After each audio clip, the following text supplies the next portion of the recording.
أهلا بيكم في قناة قصص وروايات. هنا بنحكي حكايات تلمس القلب وتفكرك دايما إنك تقدر تبدأ من جديد. يلا نبدأ القصة. قصة حقيبة الأحلام.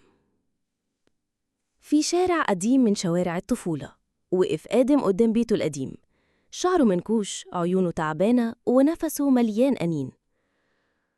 كان ماسك شنطة سفر قديمة، مشي بيها شوية وبعدين رماها جنب صندوق القمامة. وقف وبص ليها كأنها حمل من الماضي.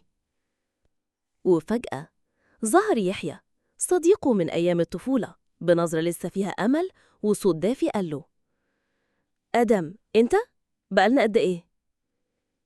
آدم ابتسم ابتسامة باهتة وقال: أهلا يحيى، دي الشنطة القديمة بتاعتي، شنطة الأحلام اللي ما حصلتش. يحيى قرب، بص للشنطة وقال: شنطة الأحلام؟ طب ممكن أشوف؟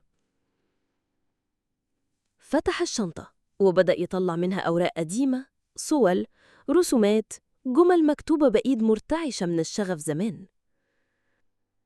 دي كانت فكرتك للمشروع اللي كنا نحلم نعمله، ودي صورة من أول كاميرا اشتريتها، وورقة الأهداف اللي كنا كاتبينها سوا على السطوح.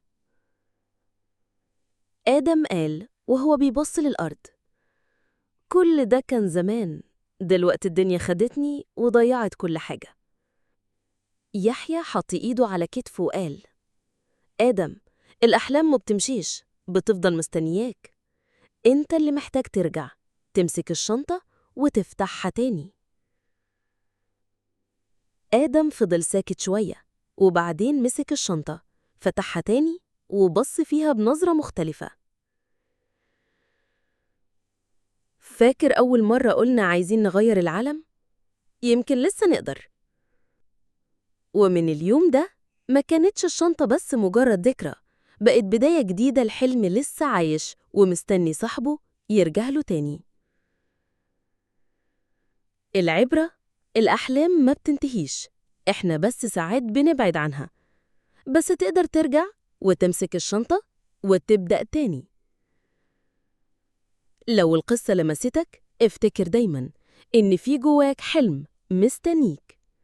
ما تنساش تشترك في القناة وتفعل الجرس علشان توصلك كل قصصنا اللي ممكن تغير يومك أو حتى حياتك.